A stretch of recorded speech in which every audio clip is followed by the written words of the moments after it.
What's going on, guys? CTG Matt back. On February 27th, our friends at The Ringer very quietly, at least to me, I wasn't alerted of this, I did not know this was happening, updated their top 100 list. This list is a year-round, actually you can read it right here, it's around-the-clock ranking of the biggest, best players in basketball. It is created by Bill Simmons, Ryan Russillo, Danny Chow, Rob Mahoney, Michael Pena, and Justin Verrier. I'm not sure who Justin Verrier, I don't know. Either way, they create this list. It is 100 NBA players ranked. I respect the hell out of them for it because 100 NBA players is a lot, and my brain would be fried once I cracked the 70 mark. But they were so kind to create this list, so therefore I will be kind enough to react to the list. I did this a few months ago when they did it back in like December or something like that. And I remember one specific thing I was really big about in that video. I was pounding the table for Cade Cunningham, saying that he was way too low. They had him behind, like, Maxey, Halliburton. No, Cade's better than both of them. But we're going to see where they put Cade in this one, as well as some other guys. We're starting at 100, going to 1. Starting at 100, we got Christian Braun, who's having a great year. It's fun to see a player like him shoot all the way up, because before the season, Christian Braun was a guy that I was like, is he going to be the one to step up? I'm not sure. And he's been one of the guys to step up. He's been a really consistent finisher. He's athletic as hell, and he plays great defense. PJ Washington, he's been hurt. Not much you can say. Same with Derek Lively. He's been hurt as well. Tari Eason making his way down the board. I forget where he was in the last one. But Tari Eason is a very fun player to watch. I'm a big fan of Tari Eason, as well as just the Houston Rockets culture, just being very, very great defensively, and everyone, being a good individual defender. Ben Mathurin sticks. That's fine. Like to see that. Ben Mathurin's having a silently great year for Benedict Mathurin standards, and for actually just for regular standards in general. You go check out his splits. He's having a good year. Jalen Green rounding out his season very well. He's been better in the last month. Really good. And it's, what is it? The stats, the Rockets are 11-0 or whatever when he drops 30 or more or whatever. Incredible stuff. I mean, when he's scoring, the Rockets are so hard to beat. And just normally without him scoring, they're hard to beat anyways, just because of how good their defense is. But if Jalen Green's got it going, you're screwed. Jalen Duren. I'm not sure how to feel about this because there's still games where Mr. Duren just gets played off the court and it's beef stews night. Against the Celtics the other day, Jalen Duren wasn't the best. They subbed in Isaiah Stewart, and Isaiah Stewart was the difference maker, it felt like. So I'm not sure how I feel about Duren. He's a good player, don't get me wrong, really good player, and he's still super young. But there's still moments where I think he lacks discipline. Where he shows youth. Brook Lopez, stalwart, big man, block shots. Dylan Brooks, man, he's hitting threes this year. It's fun to see Dylan Brooks striving.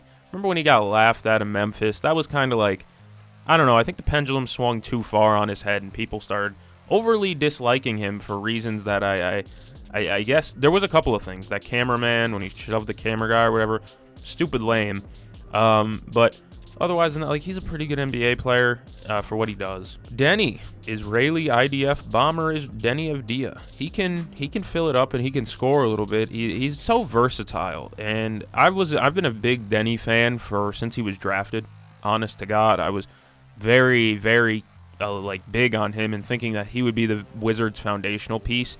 Of course, they end up trading him to Portland, but Portland seems to really cherish him and allow him to do his thing a little bit more. I'm happy that Denny's found a home in Portland. Peyton Pritchard stunk it up last night against the Cavs. I don't want to talk about him. Don't want to. Horrible. When his offense isn't working, he's unplayable. That's the only thing with Peyton Pritchard, is if he isn't dropping 15 to 25, he's pointless on the court because he's giving that right back up. Anthony Simons, I like this description. Still searching for his place in the basketball universe. I like that description for Anthony Simons because as good as a player as he is, I'm still not sure what to think about him. Explosive scorer, and he doesn't rely on free throws to get his buckets, so of course there's a level of respect there for a guy who doesn't shoot free throws and gives you 30. But he's still only 6'3", 180. He's rather small for his position. He's more of a 2 than a 1. But they got a weird guard group over there. There's no real true point guard, I guess. Scoot's a pass-first guy. Not really even pass-first, but they have 3 scoring guards. I don't know. It's a weird team, but overall they've been rolling. Anthony Simons has been a big reason for that. Same with Denny Avdia. Same with Shaedon Sharpe. B. Mills. He's been hurt a little bit too. I think he's done for the year, is he not? Yeah, alas, wrist surgery shut down Miller's season in January. I thought so. I was like, isn't he done? Yeah.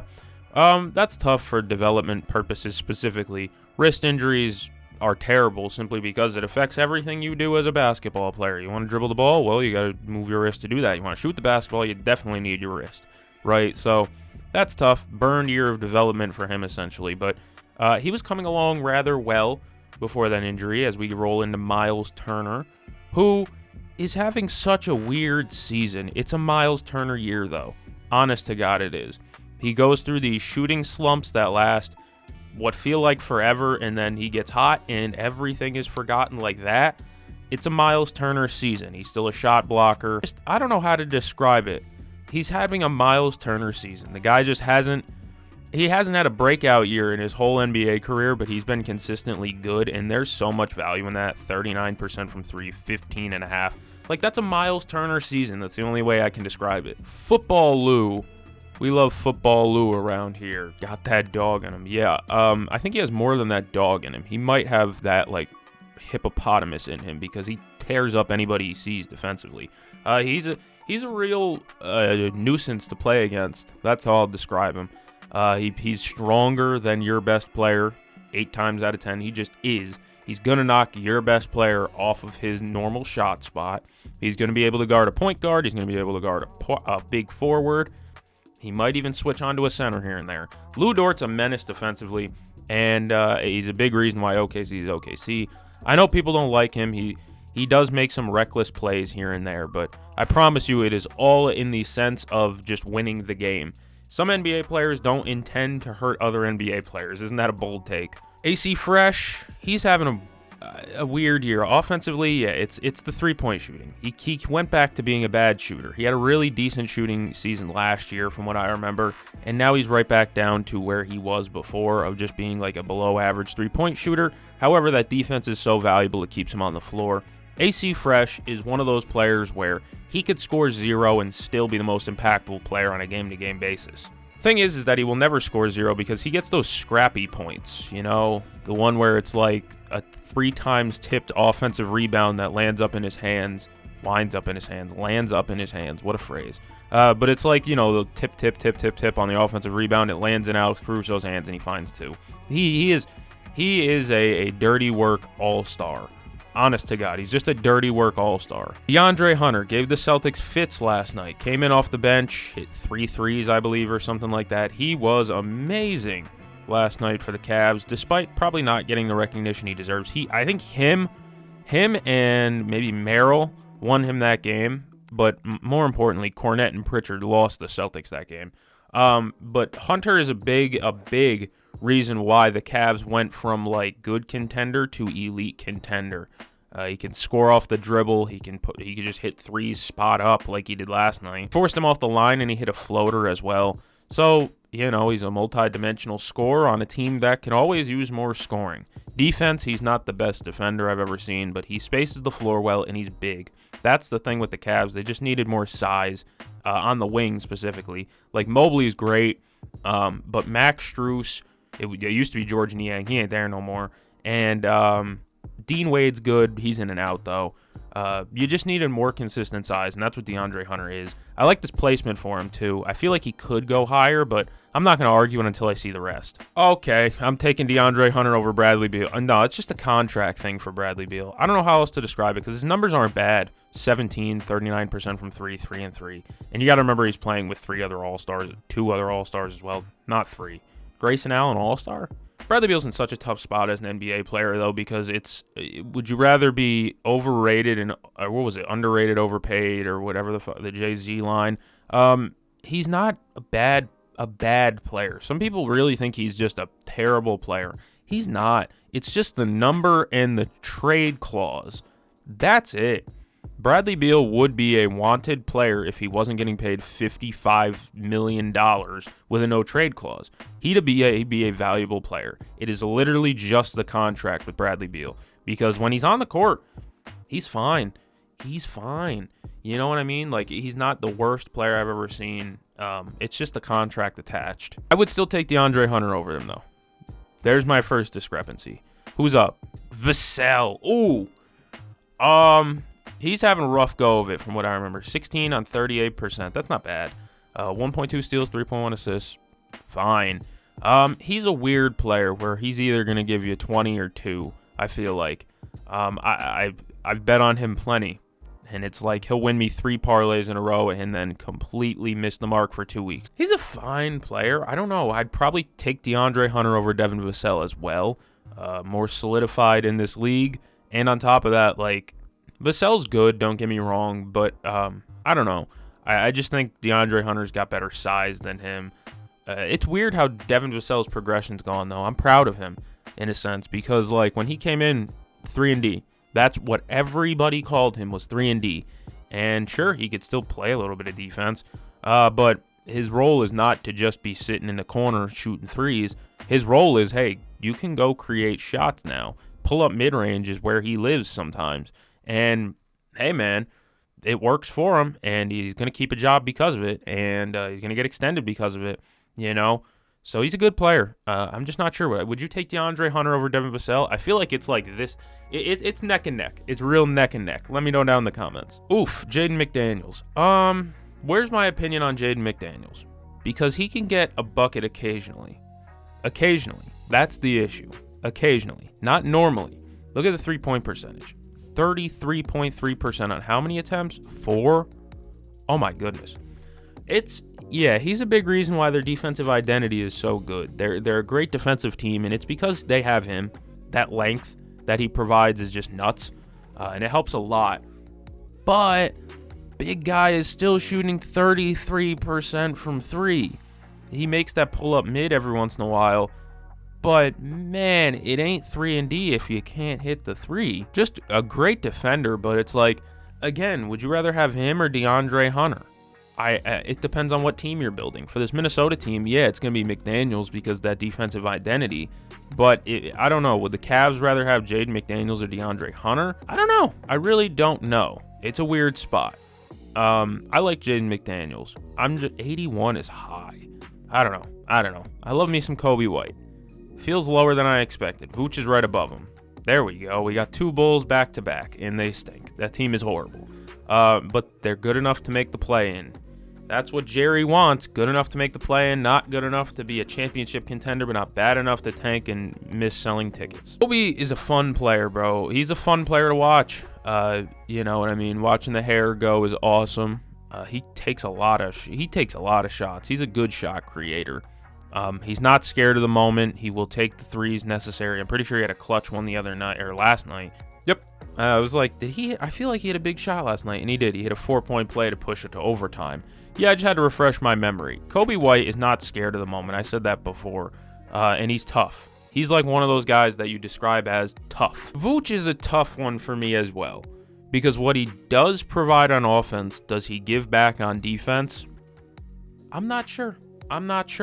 He's good at what he does. He's a stretch big man. He knocks down the shots when you need him to, and he can get down low and make a post shot. You know, he can go to that hook. He loves the hook. It works for him. And when he's on, Vooch is good. But when he's off, he's a void on defense, and on top of that, he also isn't scoring. So Vooch is an interesting player. I thought he was going to get moved. He didn't get moved. But watching him now, it just looks like he doesn't give a shit. And I understand. Why would I give a shit about a team that I thought I was going to be off of because they're 80 games under 500, but now I'm here and I'm losing games regardless of if I'm trying 100% or 10%. Why does any of this matter? What's he shooting on the season? Almost 40% from deep, 20, 10, and almost a block a game. I mean, like, that's good stats, bro. If you put that on a blank resume, people will be like, wow, it's a really good player. But then you see Vooch's name attached, and suddenly people aren't as high on him. I love Vooch for what he is. A good post-work big, a good stretch when he can hit his threes. Last season wasn't great from 3. This season's good from 3, though. Did I see who I think I saw ahead of Vooch? Oh, my. So, they've been better without him. They've been more watchable without him. Oh, my God. I don't know how to feel about Jew. I don't know, man. Jew is his nickname, but I feel weird just saying Jew. I don't know how to feel about Jew. Oh, God, I feel like that little guy from Austria. Julius Randle is a very wild player. 33% from 3. I didn't know it was that bad. I knew it wasn't. I knew it wasn't over 36%, but I did not know it was below 33%. For Christ's sake, that's disgusting. Yeah, I didn't like the trade when it happened, and I said that I have the trade reaction video from that trade on this channel. It's still readily available, and it's still the same sentiment. I didn't like the trade when it happened, and I don't like the trade now. My question for all you Timberwolves fans is this. The reason they got rid of Karl-Anthony Towns was because they were worried they were going to have to lose Naz Reid if they didn't lose Cat, or at least shed some salary, right? Well, now Naz Reid's looking like he's going to hit free agency, and there's still a chance you lose Naz Reid, and there's a chance you lose Julius Randle down the line. Would you rather have just lost Naz Reid up front and kept Cat, or would you still pull the trigger on this trade down the line? It sucks that Glenn Taylor finally got rid of the team now. Optimal time now, Glenn. Yeah, mid-season. Well, technically he lost the case. Whatever, I don't care. But it's a mess in Minnesota. Anthony Edwards is trying his best to pick up the pieces for what he can. But when you have somebody like this guy on the team, Julius Randle, it makes it very, very, very difficult to space the floor. And he's shooting 33% from three, goddammit. I don't know. Herb, isn't he done for the year now too? I'm pretty sure he's done for the year now too. So that's how that goes with the Pelicans. They are haunted. Yep, but a shoulder injury took him out almost entirely out of commission. Yeah, he's done. He's be back next season. I don't know what to say. The Pelicans are cursed. Dyson Daniels was correct. Dyson Daniels has been healthy since he joined the Hawks. None of the Pelicans have been healthy since they joined the Pelicans. I don't even want to laugh because it's bad, but Herb can knock down that three. He's a good defender. Herb is such a good ball player. I don't know. Cam Johnson. We love Cam Johnson. Why didn't he get traded? Brooklyn gave the Thunder a good little scare the other day. That was a fun game. Killian Hayes and Cam Johnson and Keon Johnson going off. Weird team, but Cam, very good player, very smart player. Basketball IQ very high. He's got that Roy Williams education. You know what that means. Naz Reid. He's literally ranked higher than the guy that they traded for. They traded Cat for a guy that's lower than Naz Reid. What an organization. Naz Reid is a great player, though. I love Big Jelly. Everyone loves Big Jelly. Is he from New York? I'm pretty sure he is. Probably has to be if he's part of Jelly fam, right? Am I tripping? CJ McCollum's had a couple of big scoring games this year. I'm not sleeping on CJ, but just nobody cares about the Pelicans. RJ Barrett, no. There's a list of many players I'd take over RJ Barrett that are below him right now. Would you rather have DeAndre Hunter or RJ Barrett? It's a really valid question, and I don't know. I'm not that high on RJ Barrett, all things considered. 35 on 5 attempts. 6 assists, though. That's good movement. I don't know. I like him. The 24-year-old numbers are benchmarks, and he's averaging more points in the paint than every guard except SGA and Cade. Well, he's not really a guard. He plays the 3 more often than not, with Barnes at the 4 when they're healthy, because their starting 5 would be like Quick Dick, Barrett, Barnes, and Pirtle. What a weird team to say out loud. But RJ, I don't know. I don't know how to feel about him. Again, he's a lefty specialist. That's all he does is drive left. I don't know if I've seen him finish right-handed ever. DeJounte. Don't know how to rank his season. He's not playing a lot. He's been hurt a lot. But that's the whole Pelicans team. Pelicans team. Ha ha ha ha. He's not on the Pelicans anymore. But he hasn't played with the Raptors yet. He's been hurt and he got extended. That Raptors team's in a weird spot where they're dedicating a lot of money to a roster that hasn't played a game together. Like, Quickly's getting paid a lot, bro. And I like Quick for what he is, but Jesus, man, they're paying him like he's an all-NBA guy. They're going to have to extend Grady. They're going to have to extend Oche. They're going to have to extend Jakob. They're going to have to extend Boucher. I don't know. My head hurts with this Brandon Ingram deal. I still don't get it. Down the line, a Raptors fan really tried to rationalize that to me, and I thought about it a lot until I was like, you know what, I don't like it still. I think it's a team of mid, like RJ, Ingram, Scotty. I don't know how that's gonna fit together. I don't know. Freddie, they've been bad since he's been out, so that definitely helps his case to be moved up, not down. But Freddie, for what he provides, yeah, floor general is like the biggest thing. He can get guys open looks, and he stretches the defense. Although them 80-foot threes that he takes, them bombs that he drops from 100 feet out and don't go in all the time, it helps space the floor. We can help speed this up. We got Josh Hart, Isaiah Hartenstein, back-to-back, former Nick, current Nick, blah, blah, blah. Paul George should be lower, if I'm being honest, but he's been getting hand injections, and I don't know, maybe he comes back better next year. They should, I was debating on making a video about Philly altogether. Dyson Daniels, love Dyson Daniels. We love the Aussie, the Great Barrier Thief. He's amazing. Austin Reeves is having a good couple like month stretch almost. I feel like couple weeks maybe. He's been great recently. Zoo. We love Zoo around here. Zubats plays his role perfectly. Roll big, block shots. Draymond should be lower. I don't care. Draymond should be lower. Yeah, I know. He provides a lot with the passing and the occasional scoring. And I don't know. I think Draymond should be lower. Maybe it's me being personal and just disliking the person of Draymond Green more than, but maybe it is. But either way, I don't really care. I think Draymond should be lower. Definitely below Zoo. I'd take Zubats before I take Draymond. Amen Thompson shooting up, reasonably so. Just a freak athlete. Absolute freak athlete. And both of them are. Both of the Thompson twins are just freak athletes that play crazy defense. Neither one of them can shoot, though, so that's tough. But Amen is so good, so quick, so fast, so bouncy, so lanky. They're just perfectly built for the NBA, the modern NBA. That's the only way I can describe the Thompson twins, is like they are 3D printed for just being NBA players. Drew Holiday has mallet finger. A quick rant. How the do you have mallet finger? That is an outpatient surgery. Get the outpatient surgery, get the nerves fixed in your finger, and come back. Why do we have splints on our hands playing games? You just get the outpatient surgery. I'm sorry. Jalen Suggs. Team wasn't good without him. Rudy. Oof, this is low for Rudy. I respect it, though. He's been, yeah. The worst player Shaq knows is also, he's so good at what he does. 1.5 blocks per game, 10 and 10. I mean, the rebounding's down, but playing with Julius Randle, yeah. Mikhail, too high. Too high for me. I don't know. His screen navigation's mid as hell. His shot creation is spotty. It's at best, spotty. What's he shooting from 3 on the year? 36. Whew. Yeah, it's... Mikhail is, I think he should be lower. Aaron Gordon, weird spot for AG. I don't know if he should be higher or lower because I think he got moved back into the starting lineup, so good for him. But what he does is what he does. He's physical. He guards big men. He guards wings. Really good at what he does.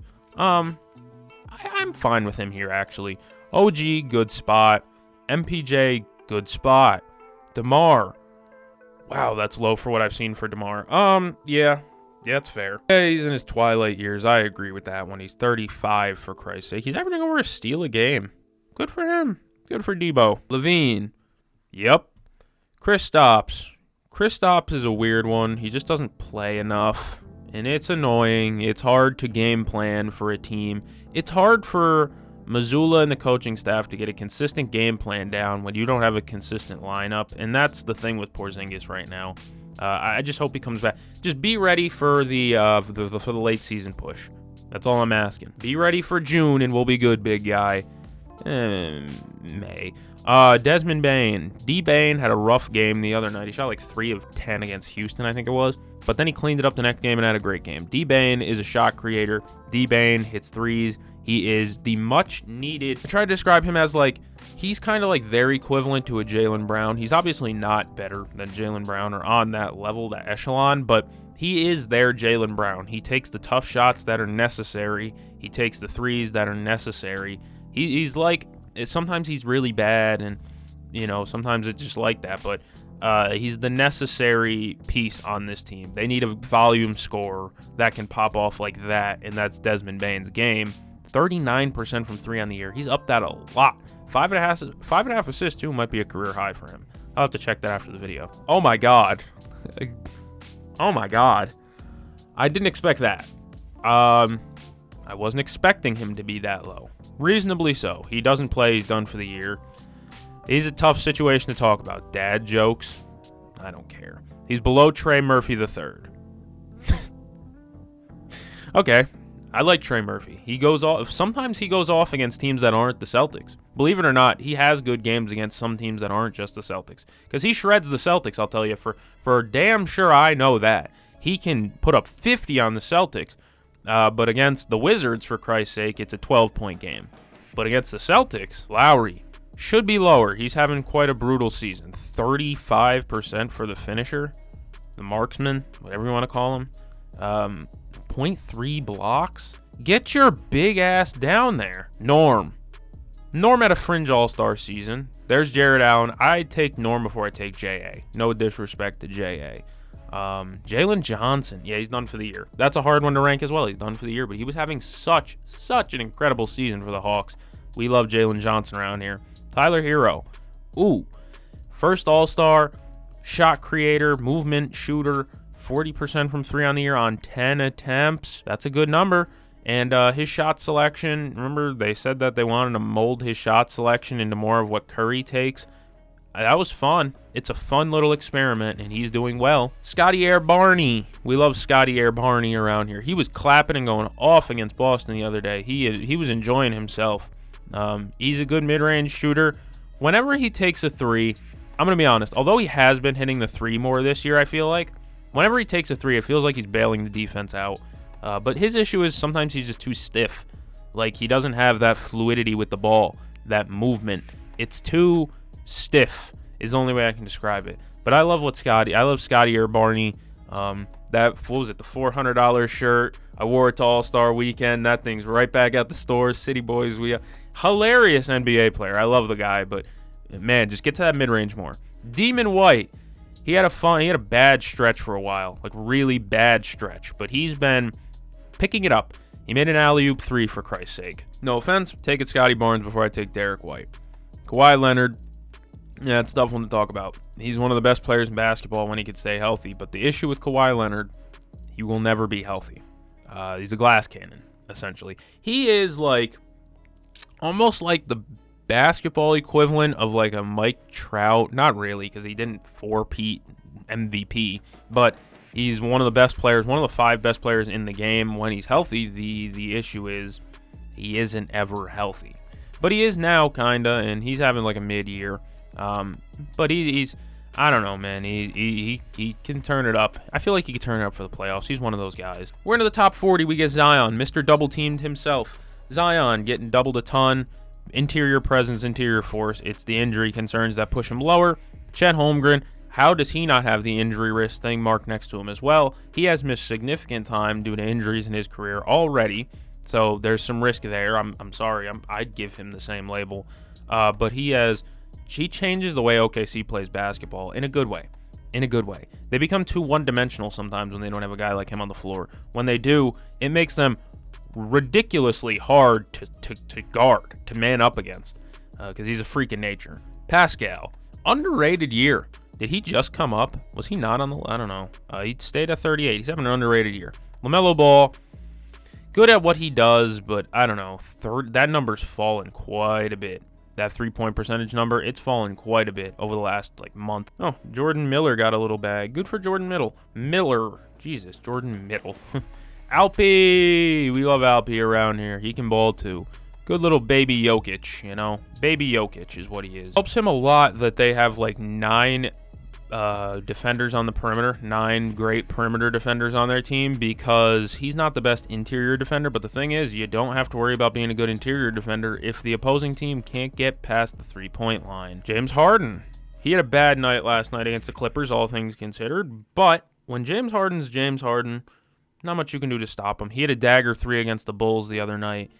James Harden is still good, and when he gets hot, he's like a microwave. Once he gets hot, it's scalding. Bam. I think I'd have him lower, but he's been better recently. The thing is, nobody cares about the Heat anymore. They stink. But he's so good defensively. That's just what he is. Tyrese Maxey above him. Tyrese Maxey's having a good year despite everyone else on the Sixers being bad. Of course, in my opinion, I don't even know if this is an opinion. This is more just kind of a fact. Tyrese Maxey's better when he's more complementary to an Embiid. You know, he's not the same player when it's just Tyrese Maxey create by yourself. And I think that's a fine thing. You know, he just needs another guy there to help him because he's best when he's working off the ball. His off-the-ball movement and his shooting on DHOs and off the screen is incredible, and it's one of the strongest things he has. His ability to create off a dribble handoff or just take a pull-up three off a DHO or something like that. He's incredible off the drive and kick. Catch and shoot threes, he's amazing. But the thing is, when you're operating with, Justin Edwards and Ricky Council, you're not going to get that many open looks because teams just aren't going to respect Ricky Council, right? So, no offense to Ricky Council. He tries his best. But Tyrese Maxey's better when he just has somebody with him. And that's the thing about this Philadelphia season is an objective failure because nobody's come to help this kid. He's trying his damnedest. PB, rough spot. They've been bad since he's come back. Like, unwatchable. That game the other night where they got drummed by like 20 was just unwatchable. Even the close games, George Niang shit-talking you, bro. Like, Jamal Murray, he shot up. Yeah, he's been having a good comeback since the early season bads. He was really bad to start the season, but he ebbs and flows. A lot of NBA players ebb and flow, but I think Jamal Murray is the most extreme case of ebbs and flows I've seen in a long time, where it's either 2 or 25. He's had like big scoring 35, 40-point games, and then the next night he'll put up 12. And I guess as long as they win, it works. But you'd like a more consistent second option, not a guy who is in and out. Trae Young, they got him moving down. It's because he's playing with nobody. I mean, Jesus Christ. They might as well call up Omari Spellman again and have him come out for a workout. Like, they got nobody out there. I'm sorry. Dame, I'd take Trae Young over Dame. Franz Wagner, good at what he does, amazing player. He's been tough, more tough recently. Him and Paolo still are trying to like work it out, how they're going to work together, it seems, and that's not ideal, but they did miss a ton of time. Here's J-Dub. J-Dub, man, I think it's my dad who has a rookie patch autograph from him, and yeah, that hurt my soul to watch him pull that. If my brother's watching this part of the video, he knows what I'm talking about, and it made me sick to my stomach. J-Dub is awesome. J-Dub is so good. He's the second best player, probably in my opinion, and he's necessary. He's shooting 35% from 3 on the year, which isn't great, but he's a pull-up mid-range guy anyways. So he's one of them guys. Jimmy Butler shooting back up again. I can't stand him. NBA's toughest SOB. Get out of here with that nonsense. Jimmy Butler is not the toughest person in the NBA. James Johnson would kick his ass. 17, 5, and 5. He had like a 4-point game the other day when Curry had 56. I hate Jimmy Butler. Darius Garland had a good night last night. Really good night against the Celtics. He gets to that floater so easily. And when he's on, he's on. When he's off, it's hard to watch because he's always going to be a net negative on defense. And I know he flopped a couple of times and got the call. He absolutely flopped on that Jaylen Brown post-up. I'm sorry. Or was that a Jaylen Brown post? He flopped. I'm going to be honest. There was a couple of moments where he just flopped. But he plays that game. When you're a small guard, you got to flop every once in a while. Sell it. Ja's moving down, but it's because he's just so injured. He's in and out of the lineup card every other week. And it's like you can't get a rhythm when you don't play often enough. Kyrie ridiculous. Still one of them guys. Dallas could make a run once they get all their big guys back, but it's relying on health for a lot of guys that historically haven't shown that much health. Kyrie has been oft hurt. AD obviously has his own track record. Gafford, Lively have their own stuff. It's a tough situation, but I still think Dallas is competitive. Jaren Jackson, my defensive player of the year. Although they have Evan Mobley over him, I would take Jaren Jackson before I take Evan Mobley. Might not be a favorite take to all the people out there, but I think Jaren Jackson's creation game is better. Their defense is similar enough to where I can compare their offensive bags, and I see Jaren's offensive bag as just bigger. Sorry. He gets to that. He loves to spin left. He loves the lefty floater. He's good, man. I like Jaren Jackson a lot. De'Aaron Fox, D-Fox. It sucks they don't have Wemby, but nothing you can do about it now. It's D-Fox, Chris Paul, and Harrison Barnes until the end. Domas is just one of those guys that sticks around. He's a big, dirty work guy, rebounding king, 48% from 3 on the year, albeit he's only taking 2 a game, but 48% from 3 is still respectable as hell. And then 6.5 assists. I mean, he fills stat sheets. The only thing is that come playoff time, he's not always the most reliable guy. I don't mean to destroy him like that, but we know Domantas Sabonis' playoff track record ain't like that. Okay, there's Tyrese Haliburton. I haven't seen Cade Cunningham yet. Maybe they got it right with me this time. Tyrese Haliburton is having a good year, though. He's ticking it up a little bit. They're like, what their record is way better when he scores 20 or more. They're like 11-0 or something when he scores 20 or better. That's the issue, is he's only had like 11 games of 20 or more. That's the issue. But he still can get you 18-9. I think the start of the year was rough for him because of the Olympics. He didn't get a full off season in or anything like that. I think come next season, he'll be better than what he is this season. But this season has just been so in and out for him. He'll go through stretches where he can get you 20 and 10 a night, and then he'll go through another stretch where he will get you that 10 assists, but it'll come with him shooting 3 of 14. I just think his biggest issue, too, is that he doesn't really have the self-creation in his bag. Although he can dance every once in a while, like, it's weird. His shot is a set shot that kind of takes a little bit to get off. So that's where he struggles a little bit, and his handle isn't the best. I mean, it's he's a zigzag cheeser. If you're familiar with NBA 2K, where you just zigzag, go back and forth, that's kind of Hallie's bag sometimes, but he's still a really good player and a passing demon. Really good passer. Need to get that 3-point percentage back up, though, big guy. There's JB. I would take Tyrese Haliburton, maybe Domantas Sabonis, maybe De'Aaron Fox. I'd probably take Jaren Jackson Jr. over Jaylen Brown. I know. It sounds like I'm killing Jaylen Brown right now, and you're like, you're a Celtics fan. Yeah, I'm a Celtics fan. I also realize that what Jaylen Brown does is necessary for the team to win. He gets the rim pressures, and he can take that mid-range shot to help out a little bit. But I can also acknowledge that he can sometimes just be Rudy Gay type levels of a black hole, where once his shot's going, nobody else is getting a chance. He put up like 2 assists last night, and I know last night he had his shot on, and he played a decent game. Sometimes I just wish he would get his teammates involved. He also did have a pretty bad turnover where he split a screen and then punted it out of bounds off his foot.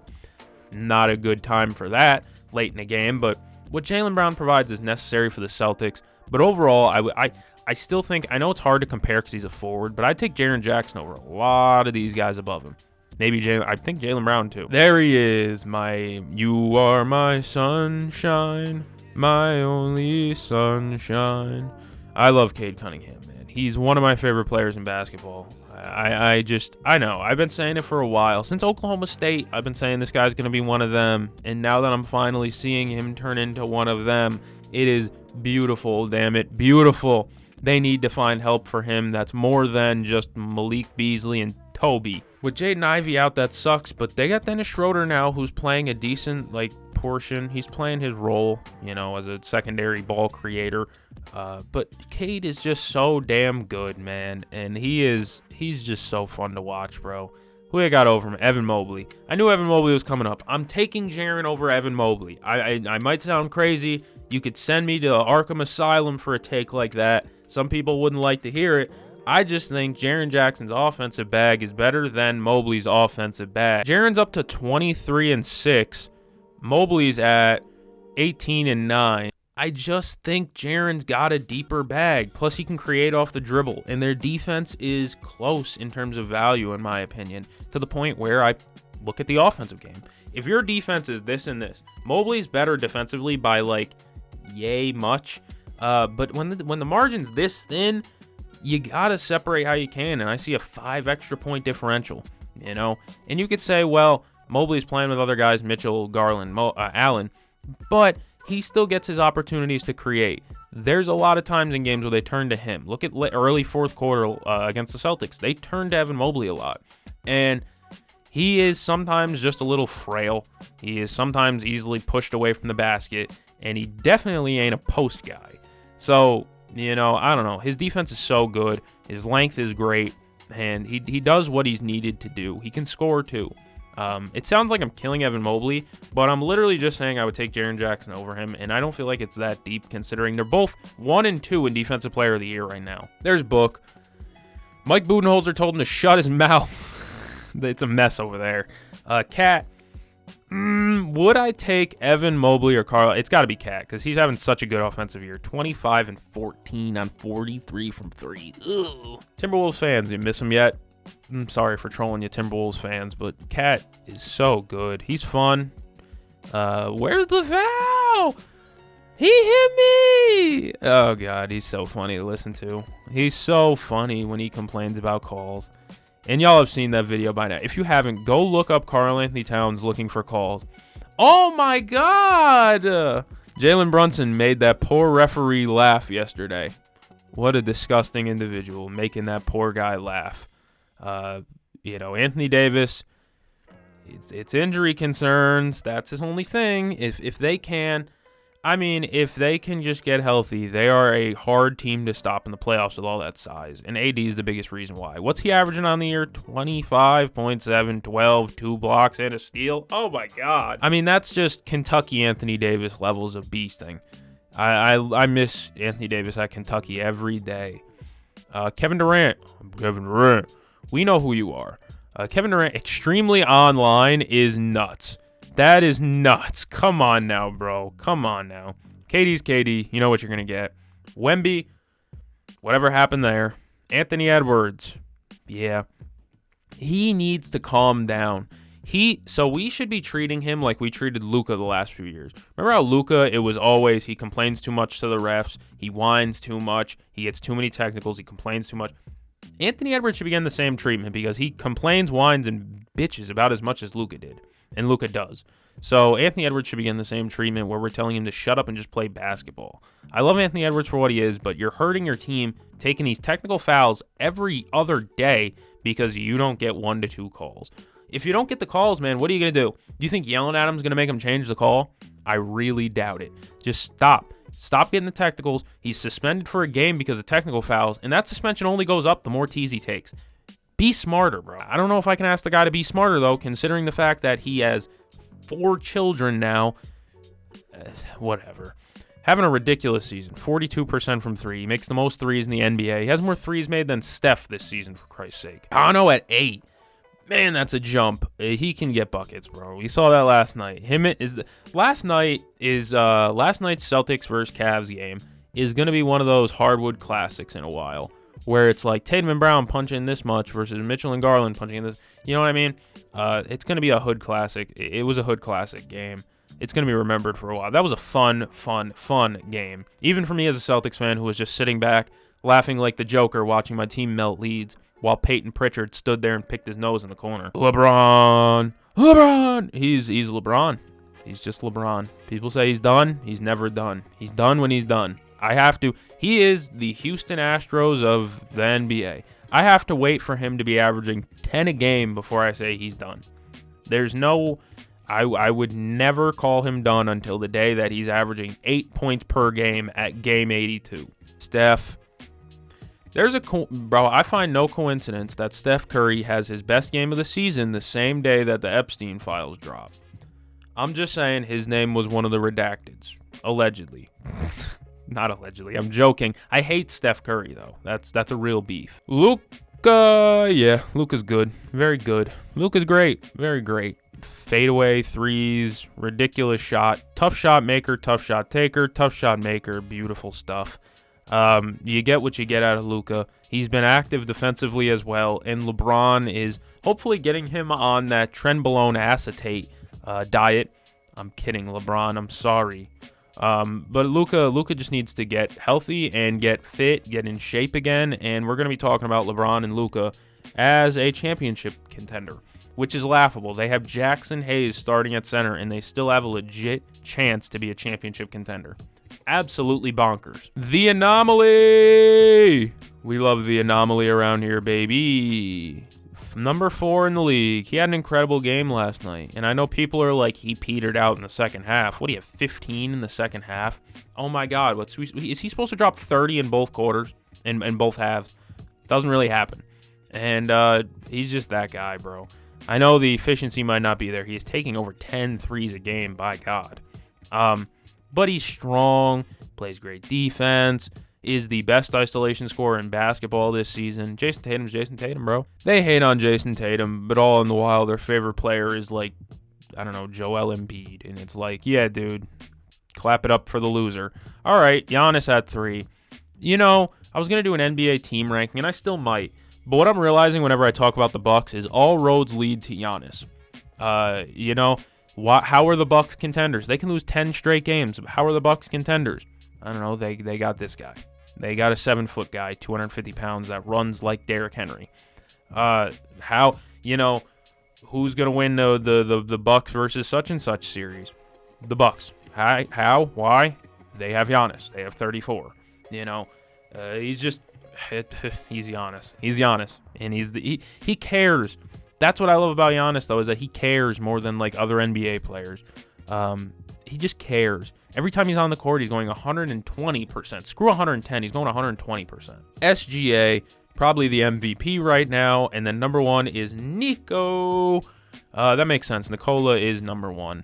He just is. I know there's a couple of Shea fans out there who are probably like, no, he's not. Yes, he is. Yes, he is. He had a bad game last night shooting the ball. He was like 4 of 10 at one point, and he had 18, 15, and 12 when I checked. I mean, that's a bad game. 18 points, 15 rebounds, and 12 assists. I don't even know what he finished at. But at that point, I was like, wow, Yoke's having a bad game shooting the ball. He's 4 of 10. And then you check the box score, and it's like, oh, well, he has 14 assists. What are you going to do? Thank you all for joining me. If you enjoyed, make sure to like, comment, share, sub. This is a longer video, so if you're here, you might as well like and sub. You watch the whole damn thing. I'm going to go catch the game. See you guys in the next one.